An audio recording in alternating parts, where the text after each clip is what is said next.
नमस्कार दोस्तों, स्वागत है आपका अपने चैनल अल्टीमेट नॉलेज पर। दोस्तों, आप सब लोग इस बात को बहुत अच्छे से जानते हैं कि बैंक किसी भी देश की अर्थव्यवस्था की नींव मानी जाती है। ऐसा कहा जाता है कि अगर किसी भी देश में बैंक को नुकसान होता है तो उसका नुकसान सीधा आम आदमियों को भी झेलना पड़ता है, क्योंकि बैंक में आम आदमियों का ही पैसा जमा होता है। इसीलिए अगर किसी भी देश में बैंक को नुकसान होता है तो वो नुकसान सीधे तौर पर देश के आम नागरिकों से जुड़ा होता है। अपनी आज की इस वीडियो में हम लोग जानेंगे भारत के 5 सबसे बड़े बैंक घोटालों के बारे में। तो आइए बिना किसी देरी के शुरू करते हैं आज का अपना वीडियो और जानते हैं भारत के 5 सबसे बड़े बैंक घोटालों के बारे में। नंबर 1, पीएनबी बैंक घोटाला, जिसे भारत का सबसे बड़ा बैंक घोटाला भी माना जाता है और इस घोटाले ने भारत की राजनीति में भी बहुत बड़ा कोहराम मचाया था। इस घोटाले के मुख्य आरोपी के तौर पर नीरव मोदी और इसका मामा मेहुल चोकसी माने जाते हैं, जो कि मौजूदा समय में भारत छोड़ करके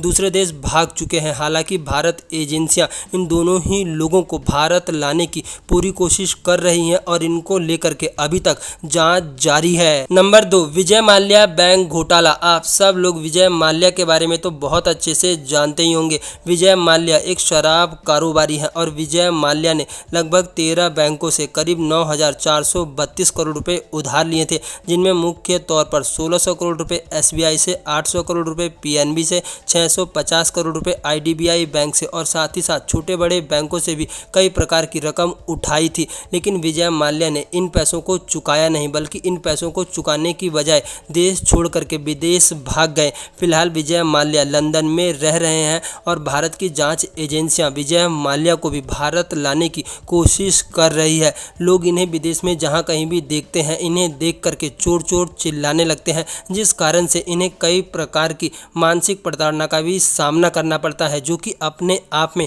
काफ़ी अच्छा भी है। नंबर 3, इलाहाबाद बैंक घोटाला। पीएनबी के द्वारा जारी किए गए साख पत्रों के आधार पर हुए 11,400 करोड़ रुपए के घोटाले में इलाहाबाद बैंक को भी लगभग 2,000 करोड़ रुपए का नुकसान हुआ था। इसके साथ ही साथ एसबीआई ने भी 1,360 करोड़ का कर्ज दिया था। नंबर 4, रोटोमैक पैन घोटाला। रोटोमैक के प्रमोटर विक्रम कोठारी ने 7 बैंकों से करीब 3,695 करोड़ रुपए जमा किए थे और ये इन्होंने 2008 से लेकर 2013 के बीच किया था, जिसके लिए उन्होंने पब्लिक सेक्टर के बैंकों की सहायता ली थी।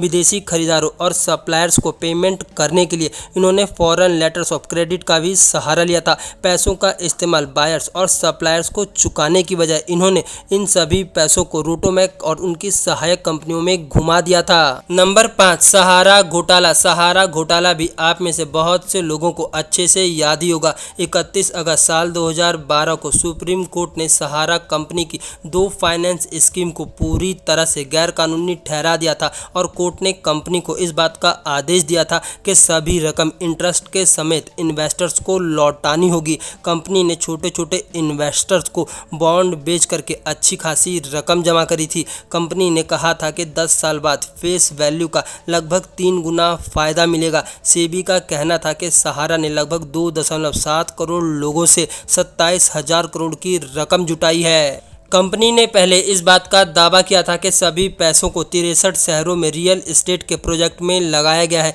लेकिन बाद में कंपनी अपने इस दावे से पलट गई थी और उसने कहा था कि सारे पैसे इन्वेस्टर्स को लौटा दिए गए हैं, बस 5,000 करोड़ ही बाकी है जो कि इन्वेस्टर्स को लौटाने हैं। सहारा घोटाला ने भी भारत में काफ़ी सुर्खियां बटोरी थी और इस घोटाले को लेकर भी कई दिनों तक इधर उधर